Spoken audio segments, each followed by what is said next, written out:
My name is Nadia Pemberton. I am 33 years old. 14 days ago, I sat in a consultation room on the 6th floor of Cascade Medical Center in Seattle, Washington, in a chair that was slightly too close to the wall and positioned in the way that consultation room chairs are always positioned, as though the furniture itself is trying to encourage a particular kind of intimacy that the people in the room have not yet earned with each other.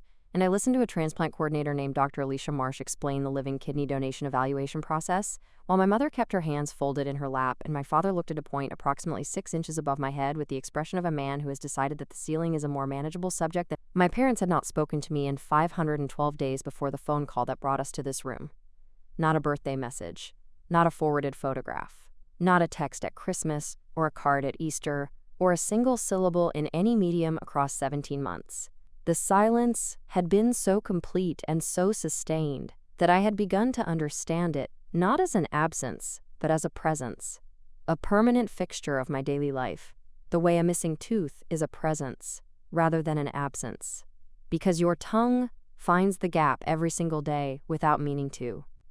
The first contact came on a Wednesday evening at 8:43 in the form of a voicemail from my father, Dennis Pemberton, whose voice I had not heard in 17 months, and whose opening sentence was not a greeting, and not an apology, and not even a preliminary clearing of the conversational throat that might soften what was coming. His opening sentence was, "Nadia, your brother Marcus's kidney function has dropped to 9%. We need to talk about what the family can do." I listened to that voicemail 6 times in the hour after it arrived. I listened to it 6 times. Not because I required 6 listenings to extract the meaning from the words, but because I wanted to hold the precise architecture of it clearly in my mind before I responded to anything. The meaning was not complicated. My brother Marcus, who was 36 years old and who had been managing a progressive kidney condition for 3 years according to the timeline I had later reconstructed, was approaching end-stage renal failure. Dialysis had been initiated 6 weeks earlier. A transplant was the only viable long-term solution.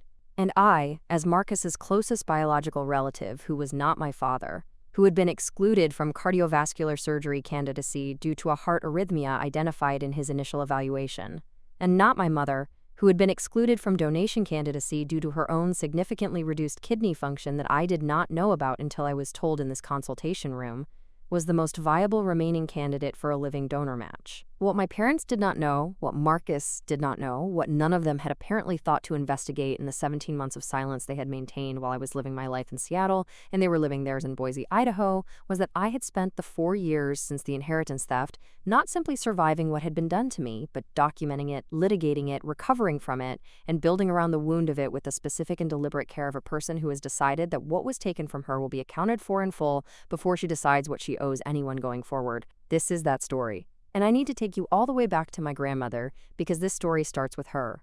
Before I do, I want to stop for a moment and ask where you are in the world right now. What city, what country, what time is it where you are sitting? Drop it in the comments below because this community reaches every corner of every time zone, and I love knowing who is here with me in these stories. And if you connect with the experience of being the one your family leaned on and took from, and then expected to remain available for the next ask, please like this video and subscribe to this channel. We are here every single day. Now let me take you back.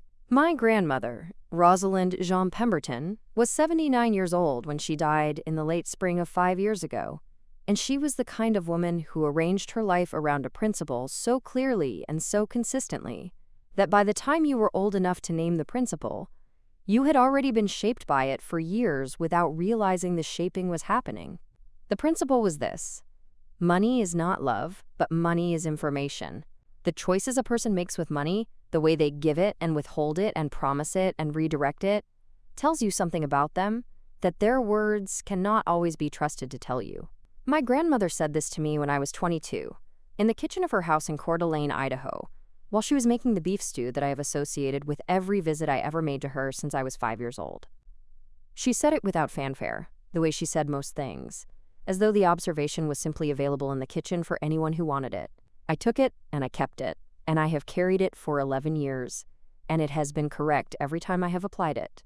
My grandmother's estate, when it was finalized through the probate process following her death, was valued at $420,000. She had built it over 5 decades of careful investment, a 30-year career as a hospital administrator that she had retired from at 67, and that had produced a pension she managed with the same deliberateness she brought to everything financial, and a series of real estate decisions in the Coeur d'Alene market that had appreciated significantly in the 15 years before her death. Her will was explicit and had been drafted by her attorney, a meticulous woman named Helen Carver, 6 years before her death, and updated once, 3 years before her death, in a process that Helen confirmed to me involved my grandmother sitting in her office for 2 hours reviewing every provision, with the attention of someone who understood that a document written carelessly now becomes a problem that other people inherit. The will designated the following distributions: $150,000 each to her 2 grandchildren, Nadia Pemberton and Marcus Pemberton. The remaining $120,000 was divided between her church building fund, a regional literacy charity she had supported for 20 years, and a scholarship fund at the nursing school where she had completed her own training in 1966. My grandmother told me about my inheritance directly, as she had a habit of doing with everything she considered important, on a Sunday afternoon visit approximately 8 months before she died. We were sitting on her back porch with the Coeur d'Alene Lake visible through the tree line in the middle distance, and she said, "I want you to know that I have left you $150,000 in my will. Helen has the documents. I am telling you directly because I know how information can move through families in ways that distort it, and I want you to have heard it from me without any distortion." I thanked her. I held her hand. I thought about the money less than I thought about her hands, which were the same hands that had made the beef stew and fixed my hair before my high school graduation, and held mine through the waiting room when I had my appendix removed at 19. She died 8 months later on a Tuesday in May, peacefully and in her own bed, with her affairs in better order than most people's waking lives. My parents are Dennis Pemberton, 61 years old, who spent most of his career as a regional logistics manager for a trucking company based in Boise and who retired at 58 with a pension that was adequate and a spending pattern that regularly outpaced it, and Carolyn Pemberton, 59, who worked part-time for many years at a medical office reception desk and who stopped working entirely when my brother Marcus joined my father's logistics company in the loosely defined capacity of operations coordinator, a position my father had created for Marcus at approximately the same time Marcus's third attempt. I am describing this pattern not to catalog my brother's failures, but to establish the context that is directly relevant to what happened to my inheritance, which is this. My family had been in the habit, for years before my grandmother died, of understanding Marcus's financial needs as a collective problem and my financial stability as evidence that I did not have needs that required the same collective attention. I had a good job. I was a senior financial analyst at a healthcare consulting firm in Seattle. I was responsible with money in the way that my grandmother had modeled. I did not create crises. I did not require rescue. In the accounting of my family's emotional resources, these qualities had been filed under does not need help, which functioned in practice as does not receive help, and which set the specific condition that made what happened with my inheritance possible. The estate moved through probate over approximately 14 months, which is on the longer end of the standard range but within normal parameters for an estate of that complexity. My grandmother's attorney, Helen Carver, served as executor, and she communicated with me directly at several points during the process, which I appreciated. My parents had positioned themselves, as I later learned, as intermediary communicators between Helen and Marcus, offering to relay information and simplify the process given the geographic distances involved. Helen, who was in her 60s and who had managed my grandmother's affairs for many years with a care and professionalism that I believe was genuine, had accepted this arrangement in good faith. She should have required written authorization for any communication on behalf of the beneficiaries. She did not. I understand why she did not. I do not hold her responsible for what followed. I hold the people who exploited the gap responsible. I received a call from my father in the 18th month after my grandmother's death, approximately 4 months after the probate process should have concluded. He told me the estate had been complicated by a previously unknown tax liability related to one of the Coeur d'Alene properties, that the resolution was taking longer than anticipated, and that my inheritance would be forthcoming but on a delayed timeline. He said this calmly, and with the particular authority that fathers deploy when they are describing financial matters to children they have spent decades treating as financial subordinates. I said thank you for the update. I made a note in the calendar on my phone that said, follow-up grandmother's estate in 6 weeks. In 6 weeks, I called and received a similar update. I called again 2 months later and received a variation of the same update with slightly different supporting details. I accepted this cycle for longer than I should have, because I was 30 years old and working 70-hour weeks at a firm that had promoted me ahead of my cohort. And I was giving the situation the amount of attention that seemed proportionate to a legal process I understood to be legitimately slow. What broke the cycle was not a suspicion. It was an accidental conversation. I was visiting Coeur d'Alene for what would have been my grandmother's 80th birthday, a visit I made alone because the idea of being in her house with other people who were talking about their own things felt incorrect. And I stopped at the coffee shop near Helen Carver's office, where I had been twice with my grandmother over the years. Helen came in, we recognized each other, we had coffee. She said, with the genuine warmth of someone sharing a positive development, "I'm so glad the estate was able to come together. Rosalind would have been pleased that it was all handled so cleanly." I looked at her. I said, "When did it finalize?" She looked at me. The quality of her look changed in a way that I recognized immediately, because I had been a financial analyst long enough to recognize the specific expression of a person who has just understood that two things they believe to be true cannot both be true simultaneously. She said, "The final distributions were processed 8 months ago." I said, "I haven't received anything." She set down her coffee cup. Her face held the expression for 3 full seconds. Then she said, very quietly, "Tell me what you were told." That conversation lasted 2 hours and 18 minutes. By the end of it, I had confirmed the following. The estate had finalized on schedule, without any tax complications, approximately 8 months earlier. The distribution for Nadia Pemberton, $150,000, had been processed by Helen's office and transferred to a joint account held by Dennis and Carolyn Pemberton at a bank in Boise, based on a verbal representation from my parents that I had authorized them to receive the funds on my behalf for estate coordination purposes. No written authorization had been provided. Helen had accepted the verbal representation. She sat across from me in a coffee shop and she said, "I should have required documentation. I failed your grandmother and I failed you. I am deeply sorry, Nadia." I told her that I heard her. I meant it.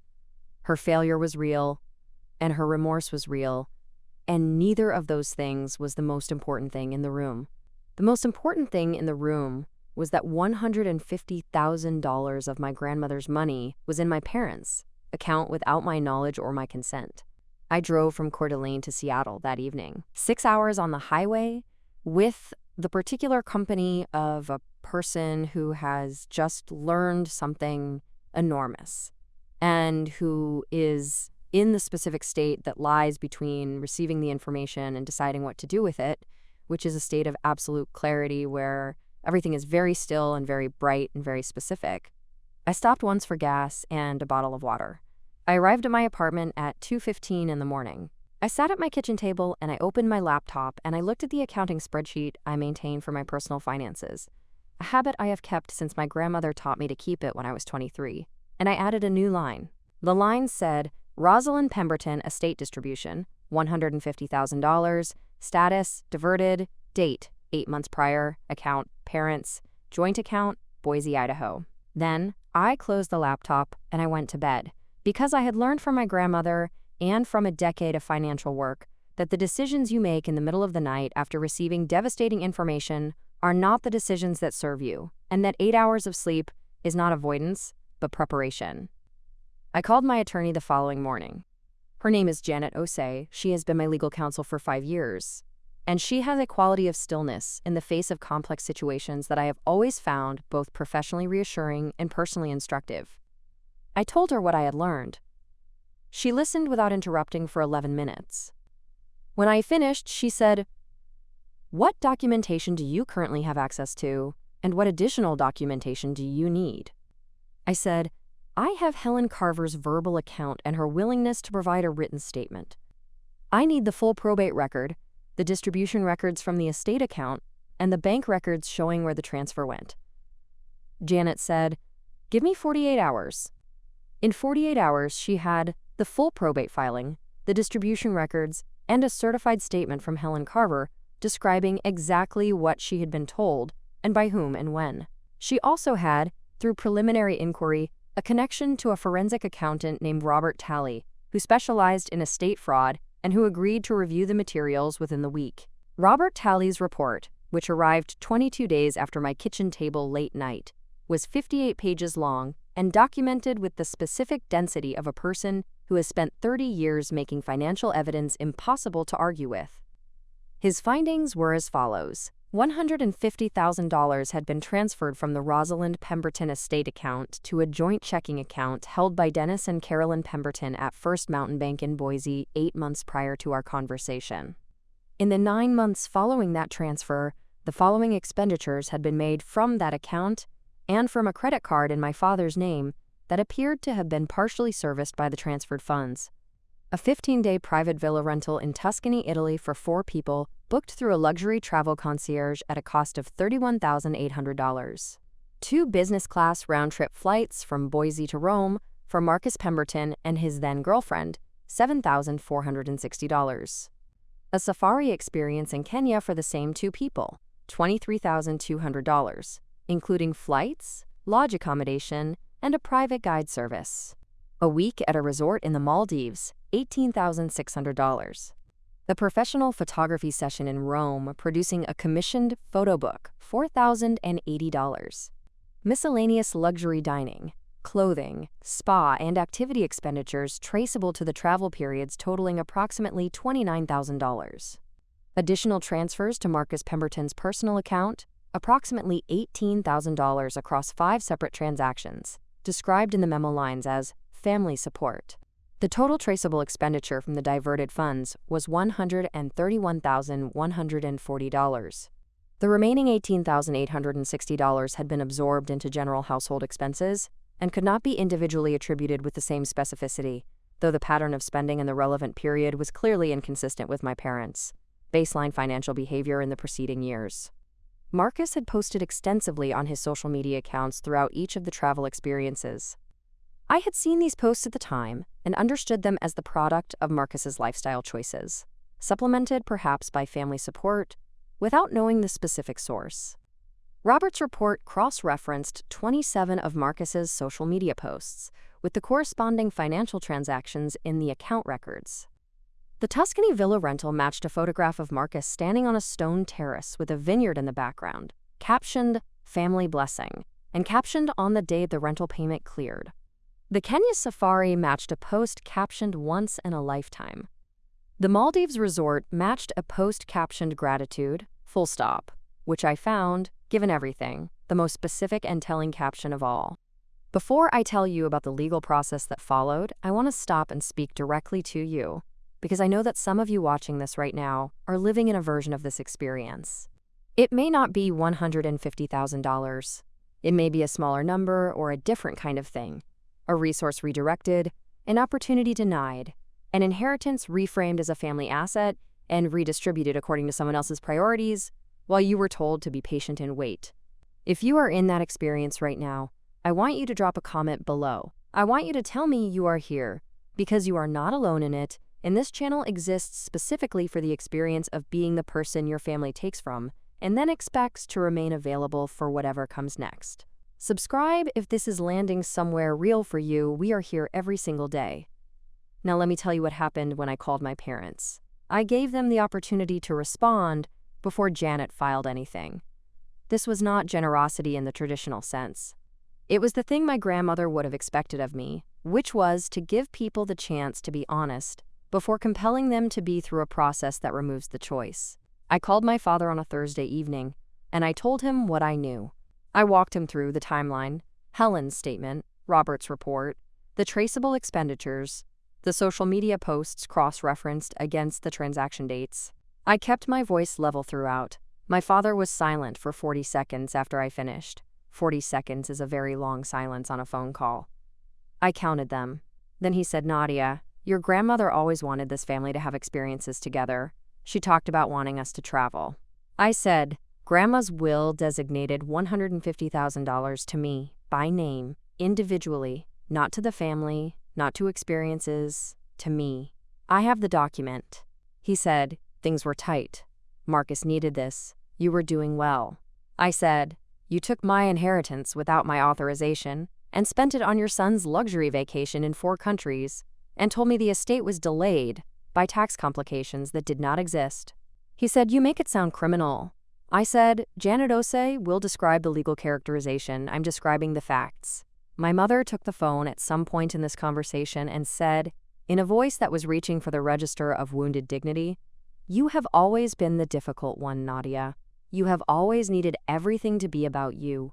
I said, this is about the $150,000 that was legally mine and that is no longer in the estate account. She said, nothing useful. I ended the call. I gave them 30 days to respond in writing with a proposal for full restitution. My father called on day 14 and told me I was destroying the family over money. My mother did not call at all. On day 31, Janet filed.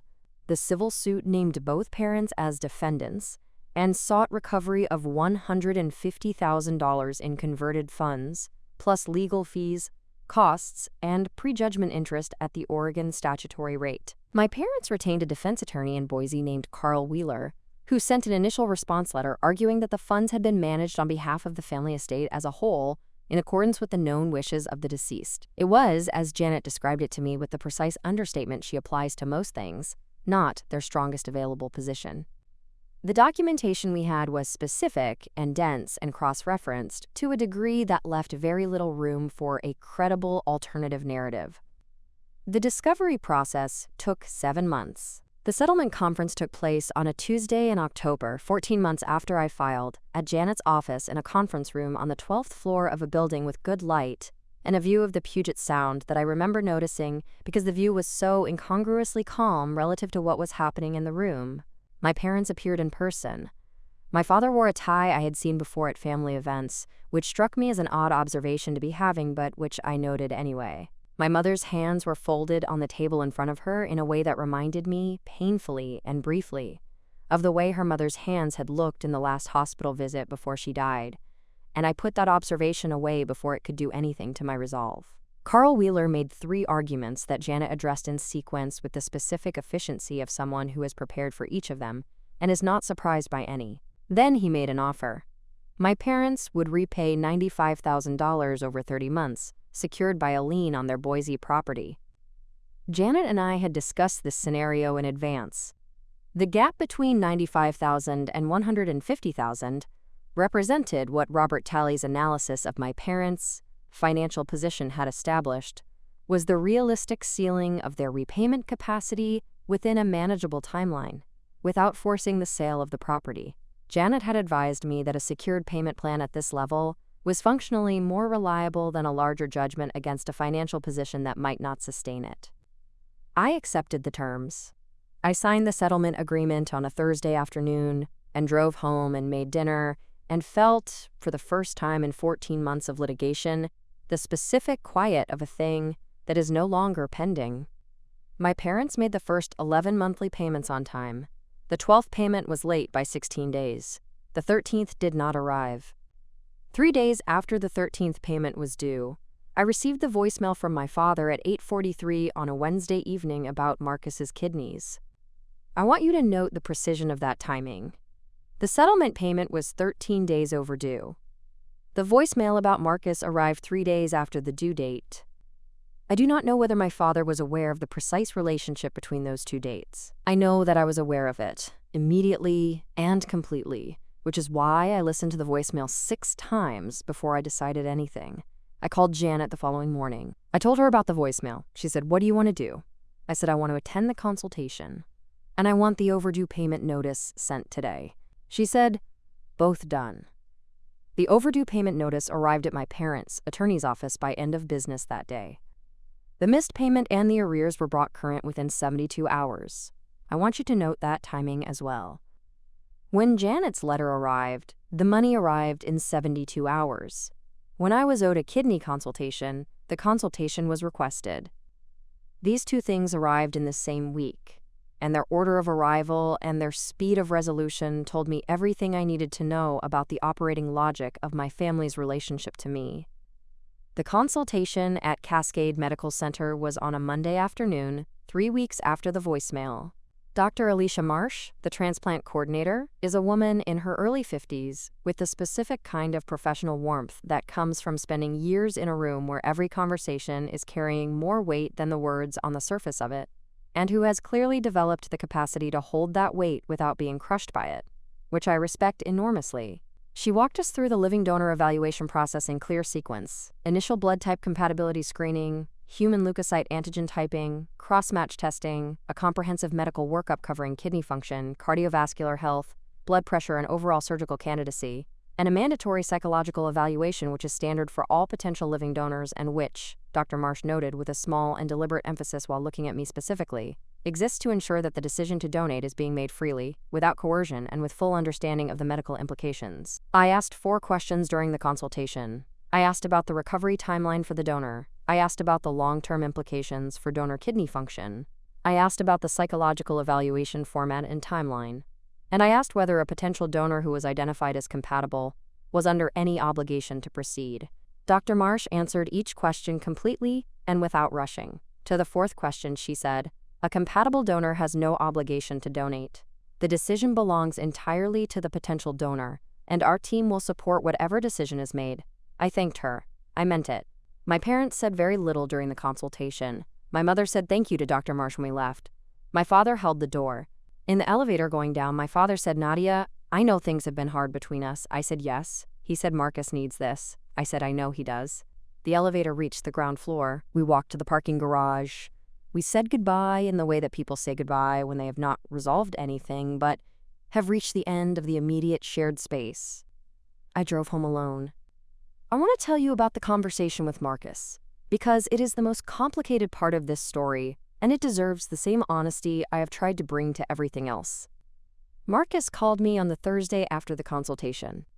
I had not spoken to my brother in 17 months, the same 17 months of silence that had enclosed my parents.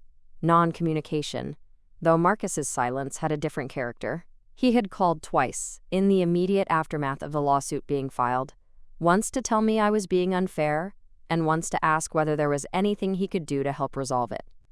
I had told him on the second call that what he could do was provide a statement about what he knew about the travel expenditures and when he had known it. He had not provided that statement. His attorney had provided a declaration noting that Marcus had understood the travel to be funded by his parents' discretionary income and had no independent knowledge of the source of the funds. I did not believe this declaration was complete. I also could not prove it was incomplete. I noted this and moved forward. On the Thursday call, Marcus's voice had a quality I had not heard in it before. A stripped-down quality, as though the illness had removed some layer of performance that I had not known was there until its absence. He said, "Nadia, I need to ask you something, and I need you to know that I understand if the answer is no." I said, "Ask." He said, "I know what Mom and Dad did. I have known for longer than I've admitted to anyone. I didn't know the full amount, but I knew the money came from Grandma's estate and that you hadn't agreed to it, and I told myself it was a family decision and that you would understand eventually, and I know that was wrong. I was a coward about it, and I benefited from your money, and I never said I was sorry, and I should have said I was sorry a long time ago." He said this in one continuous passage, without deflection, without the softening language that people use when they are apologizing for the benefit of the record rather than for the benefit of the person being apologized to. He said it completely. Then he said, "I'm sorry, Nadia. I am genuinely sorry, and I understand if that changes nothing about what you decide." I sat with that for a long time. Then I said, "Thank you for saying it that way. I meant it. Here is where the story is right now, because it is not finished and I will not pretend that it is." The initial blood typing results came back on a Friday morning. I am a potential match for Marcus. The more detailed compatibility analysis, the HLA typing and cross-match testing, is currently in process with results expected within the next 2 weeks. I have agreed to proceed through the full evaluation, because agreeing to be evaluated is not the same as agreeing to donate, and because Dr. Marsh made that distinction clear and I have heard it clearly, and I am holding it. My decision will be made when I have the complete medical picture, when I have completed the psychological evaluation, when I have spoken again with Janet and with my own physician and with Dara, my closest friend of 14 years, who has been my consistent and honest sounding board through every significant decision of my adult life, and when I have sat with the question long enough to be certain that whatever I answer is coming from who I am rather than from the wound that was made in me by what my family did. I want to be precise about this, because I think the precision matters. I am not withholding my decision as a performance of power. I am taking the time that the decision deserves, because a kidney is not a settlement payment, and it is not a legal judgment, and it is not something that Janet can enforce or Robert can trace through account records. It is a part of my body, and it is the most significant medical decision I will likely ever make, and it belongs to me in a way that is more complete and more irreversible than any financial asset. And I will make the decision about it from my own values and my own information and my own timeline, and no one else's urgency will accelerate that process by a single hour. Here is what I want to say to anyone who is watching this and who recognizes something in it. If you have been the person in your family who was stable enough to take from, reliable enough to ignore, strong enough to be expected to absorb whatever the next ask is without a formal accounting of what has already been asked and taken, I want you to hear something clearly. The fact that you are capable does not mean you are without cost.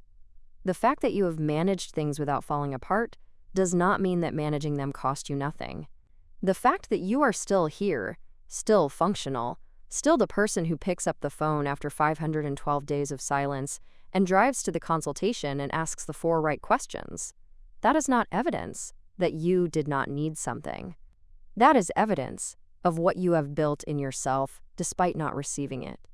There is a difference between those two things, and that difference is worth naming out loud for yourself, even if no one in the room is ready to hear it yet. My grandmother told me that money is information.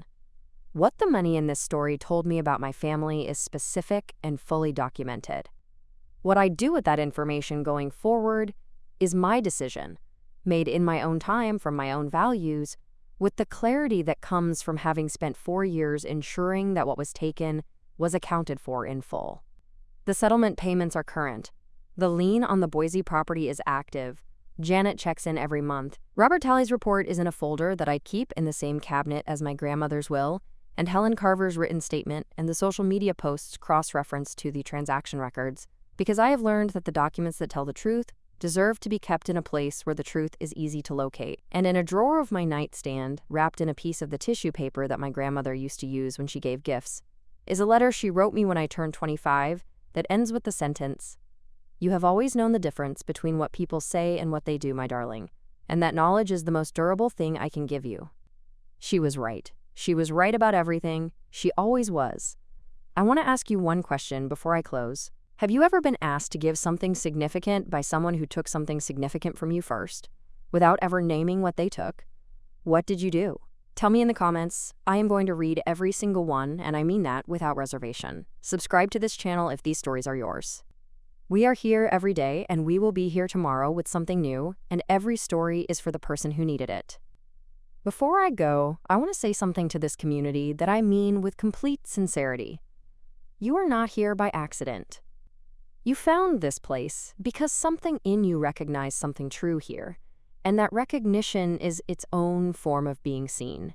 3 of us build these stories every day because we believe that the women who were taken from and expected to remain available, and who built their lives around a wound that no one ever formally acknowledged, deserve to have their stories told with every ounce of honesty and precision they brought to surviving them. Your comments, your presence, your willingness to sit with these stories and leave something of yourself in the space below. You are the reason we come back every morning. From all 3 of us, genuinely and without qualification, thank you for being here. New stories every day. We will be here when you come back.